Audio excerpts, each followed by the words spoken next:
Every day, FaithFi is making a profound difference in the lives of thousands of Christians. We help them integrate their faith and financial decisions, all for the glory of God. Our resources, including Bible studies, devotionals, the Faith and Finance program, articles, videos on faithfi.com, and the FaithFi app, are instrumental in this transformative journey. We are so grateful for your faithful love and support of this ministry, and we'd like to invite you to partner with us in this work. Has God provided financial answers for you through this ministry? If so, please consider becoming a monthly FaithFi partner by visiting faithfi.com and clicking Give. That's faithfi.com and click Give.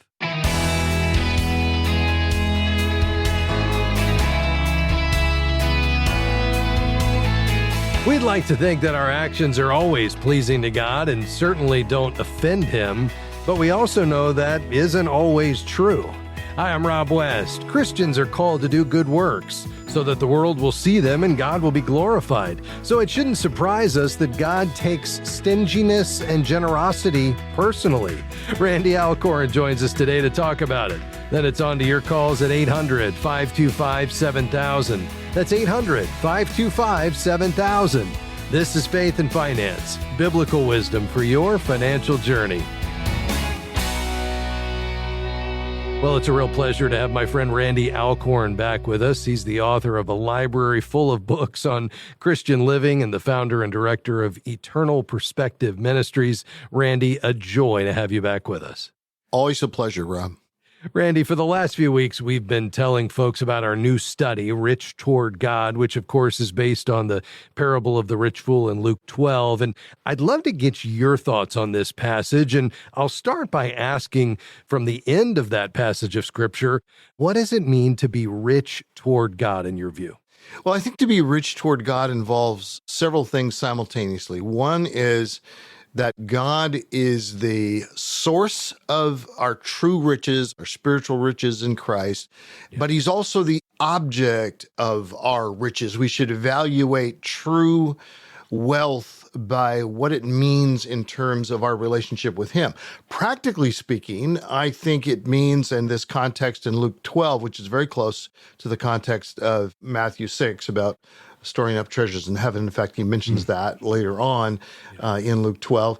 But I think what it comes down to is just to give lavishly, to give sacrificially.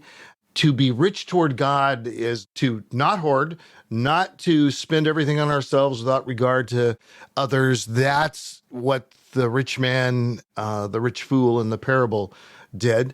And God accepts our gifts to the needy as if they were given directly to Him. This is this incredible passage in Proverbs 19:17 that I think we do not ponder enough. Whoever is generous to the poor lends to the Lord, and He will repay him for his deed. Now, think of that lending to God. God doesn't need to borrow from anybody. So this is not about His need. This is about our need and our opportunity for eternal reward. When we're generous to the poor, God says, I'm going to pay you back. Now, if we came up with that idea, that would be blasphemous.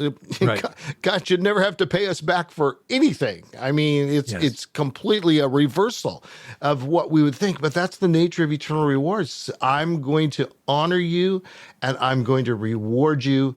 I'm going to repay you for your deed of being generous to the poor. Wow. Yeah, that's powerful. And Randy, I want to go back to something you said a moment ago, because you said God is the source. I mean, He is our provider, but He's also the object of our value. It's this idea that being rich toward God causes us to count God as greater riches than anything in this world, right?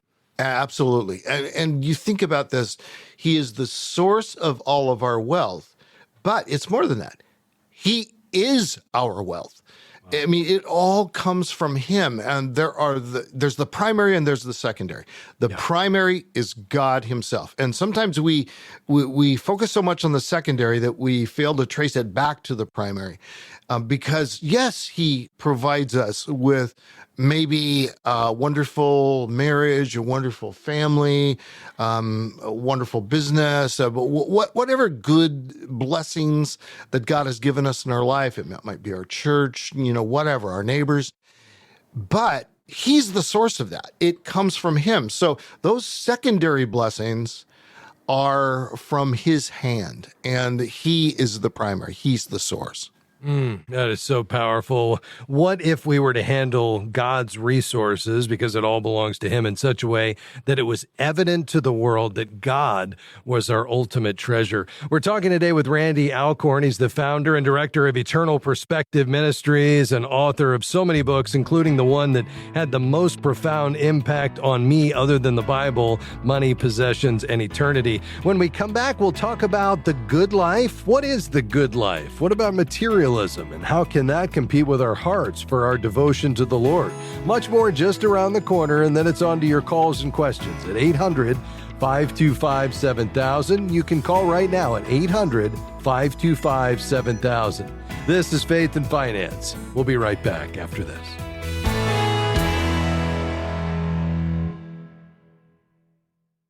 Are you searching for a way to become a better, faithful steward of the resources that God has given you? Well, download the FaithFi app and join the 37,000 others who are already using our app. The FaithFi app will provide you with wisdom, community, and simply help you stay on track with your finances. We have 3 money management options to choose from, so find an option that fits your unique needs. It's available on desktop or mobile. Simply go to faithfi.com and click App to get started. When you hear the phrase, rich toward God, what comes to mind? Surely it doesn't mean making God rich. Is it about us becoming rich so we can give? Or maybe it's an invitation to something much bigger. In the new Rich Toward God study, FaithFi has created a way for you to explore and reflect on a well-known biblical parable about a very rich man with a very big problem. Request a copy of the Rich Toward God study today with your gift of $25 or more by going to faithfi.com/give. So delighted to have you with us today on Faith and Finance. I'm Rob West. With me today, my friend Randy Alcorn. He's the author of a shelf full of books. He's the founder and director of Eternal Perspective Ministries. You can find EPM on the web at epm.org. We're talking today about our devotion to God, counting God as our true treasure. We started today by talking about the parable of the rich fool and what it means to live rich toward God. Let's dial into that word fool, Randy. This man in the parable is, of course, described as a fool. In this context, what does it mean to be a fool?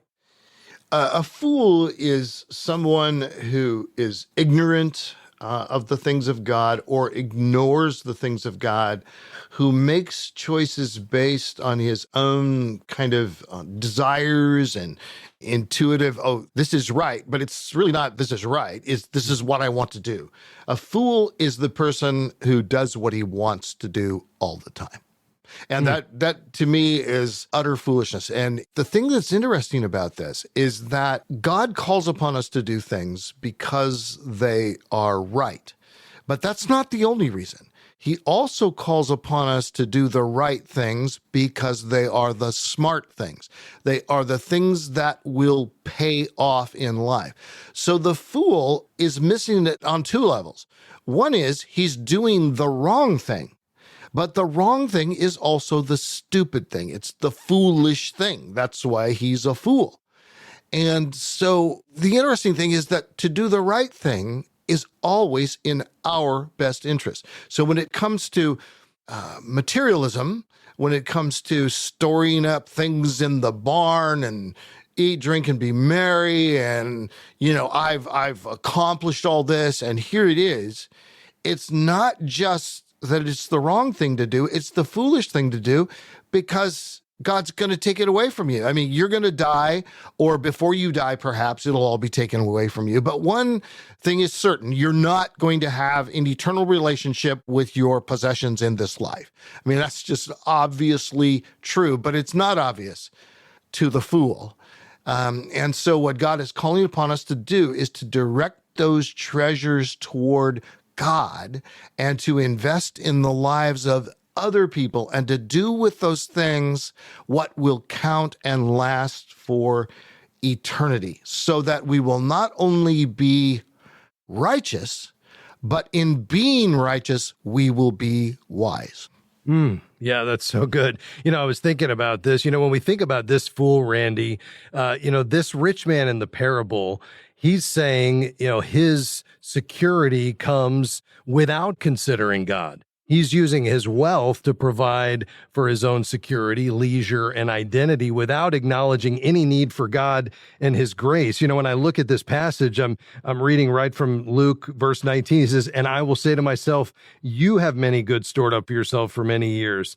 And he just keeps saying, I and me, this is what I will do. I will tear down my barns. And it's just clear that he's not acknowledging God for any of this, right?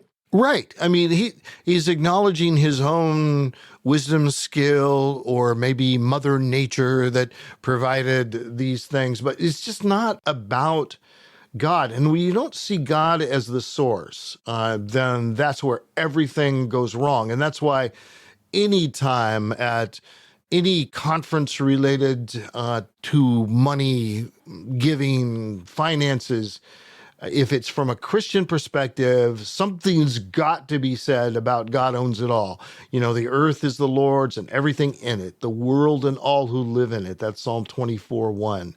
Haggai 2:8, the silver is mine and the gold is mine, declares the Lord Almighty. I mean, he just makes emphatically clear that it all belongs to him. And I actually was speaking at a conference one time where somebody said to me, I hope you guys aren't going to say that thing about how God owns it all. And, and I said, well, why? Because we all know it. And I said, well, we've all heard it. But that doesn't mean that we know it in the sense of we own it and we're living that way. And I felt like the very fact that he didn't want to hear it said suggested that he doesn't really believe it, or maybe he believes it in theory, but does not live like it's true. Yeah, there's no doubt about that. Well, to take this one step further, let's talk about materialism, which of course is a huge problem, especially here in the West. And in a sense, Randy, we're the victims of our own financial success. What is the real danger with materialism? Well, materialism is the love of money and things. And the problem with money and things is, or one problem with them, is the more of them we accumulate, the more mass they have in our lives, the more they become our center of gravity. So then we orbit around them. And God calls upon us to orbit around him. The only thing that can break the back of the hold of materialism really is giving. We have to part with our stuff in order to be freed from the hold of our stuff. And the great thing is that God has built the world in such a way that when we part with it, not only does it honor God and benefit him in that sense, but it benefits other people who need what we in our abundance can help provide. And it's also in our best interest because it frees us from the bondage of materialism. Yeah, that's well said. And let's dig into that a bit more, because you're headed where we want to go, and that is the antidote to money having a grip on us. What does the good life look like for us as believers, and how do we find it? Well, I think the good life is interesting. I had a conversation with someone a few years ago, and they were telling me how their life was miserable. Okay, so, and think about what the word miserable comes from. That's the word they used. It's related to, at least, the word miser. Okay, so a miser is one who holds on to everything, and a miser is miserable. He is miserable. Right. That's the nature of it. So you would think, okay, he's doing this so he can be happy. He's being selfish so he can be happy. so he can live the good life. Well, this particular man went through a litany of things that had happened with him that were just awful things. And he had been sexually immoral. This had happened. And he lost his marriage. He lost his children, or at least the respect of his children. So many things he lost. He brought shame to the name of Christ, to his church, all of that. And then he said, and this is, I'm going to say, we were on the phone. So, when I say he did it with a straight face, what I mean is it sounded like he was doing it with a straight face when he said, and so I was living the good life. And as a result, all these things happened. And even as he said those words, I was living the good life. I thought, what an irony. He doesn't even, I don't think, I couldn't see him, but I don't think he was doing air quotes when he said I was living the good life. Yeah. We're so used to thinking of that as the good life that even when it ruins us, we're calling it the good life, but it's not. Yeah. Wow. So good. Randy, we're going to have you back. We've just scratched the surface, but profound thoughts and ideas about what the good life really is. We appreciate you stopping by today. Hey, great to be with you, Rob. That's Randy Alcorn, founder and director of Eternal Perspective Ministries. You can find out more at epm.org. That's epm.org. Your calls are next. 800-525-7000. That's 800-525-7000. And if you prefer not to call, you can always send us an email at askrob@faithfi.com. I'm Rob West, and this is Faith and Finance.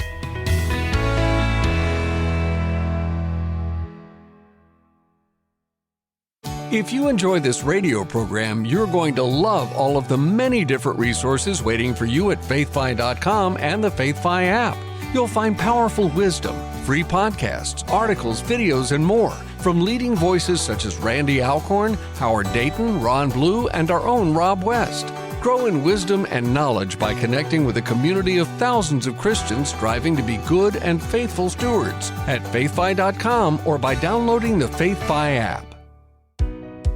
As the leading advocate for the Christian financial industry, Kingdom Advisors serves the public by promoting the integration of a biblical worldview across every aspect of the financial services industry. And we serve a growing network of thousands of Christian financial professionals, equipping and empowering them to carry biblical financial wisdom to their clients, peers, and community. For more information, visit kingdomadvisors.com. That's kingdomadvisors.com.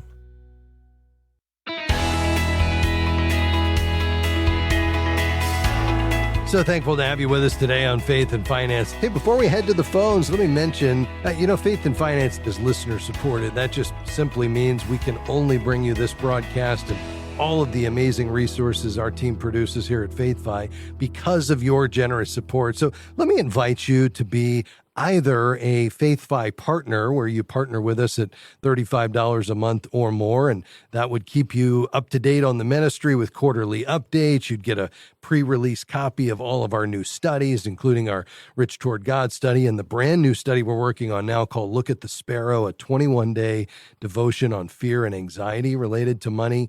And then in the fall, our new study on the book of Ecclesiastes, and right on from there, we'll be sure to send it to you before it even is available to the public. And that's just our way of saying thanks for being a part of this ministry and being invested in our work. Again, that's for FaithFi partners partnering with us at $35 a month or more. Or if you'd rather just make a one-time gift, a gift of $25 or more would allow us to send you the new FaithFi study, Rich Toward God, just as our way of saying thanks. But in either case, we just are so thankful when you stand with us and say, I value this ministry, I've benefited from it, and I want to get in the boat with you. If you'll head to faithfi.com and click give, that'd be a huge blessing. Again, faithfi.com, and just click give at the top of the page. All right, let's head to the phones. Carol is in northern Wisconsin. Go right ahead. Well, my husband recently passed away, and so I have received money from insurance. I have about $126,000, and not quite knowing what to do with it. I plan to put some of it as liquid savings. Our local bank is offering 7% for a 7-month CD. Yes. Which is certainly a lot more than I can get elsewhere. So I was wondering if I should put all of it there for a while, or what would you advise? Yes, ma'am. Well, first of all, Carol, let me just tell you that I'm so sorry to hear that your husband passed. I'm delighted that you called today and would love to help you think through this decision. Did you say that they were offering on a 7-month CD? What was the interest rate? 7%. Okay. Yeah, that's tremendous. And is this a bank or a credit union? It's a bank. It's Okay. Associated Bank here in Wisconsin. Okay, it's the great. bank that I bank with. Yeah. And that's FDIC insured, I assume? Right. Okay, great. I mean, that's a tremendous rate. Obviously, they're using that as kind of an introductory rate, I suspect, or for a limited time. It's considerably above, maybe as much as 2% above the average of even the online banks. And this is a brick and mortar. So that's great. Let's kind of zoom out, though, for a second and just talk about the bigger picture. So what are your income sources moving forward, Carol? Part of my husband's pension and Okay. Social Security. Okay, great. And will you be moving to survivor's benefits or will you stay on your own benefit? Do you know which is higher? Survivor's benefits. Okay. And then the combination, Carol, of his pension plus the survivor's benefits, have you been able to build a budget around that? And do you feel like that'll give you enough to maintain your lifestyle? Yes. Okay, My home very is good. for, and it's Excellent. worth about $500,000, and Wow. I have a car, and it's paid for, and I have no other debt. Well, that's tremendous. And do you have other liquid savings apart from the $126,000? A small amount in the bank. Okay. But I just paid off $16,000 for a funeral and still have to buy a headstone. I lost Yes. a lot of money back in 2008. Okay. All right. And let me ask this. What are your total monthly expenses, do you think, in a typical month? Probably about $1,200. Okay.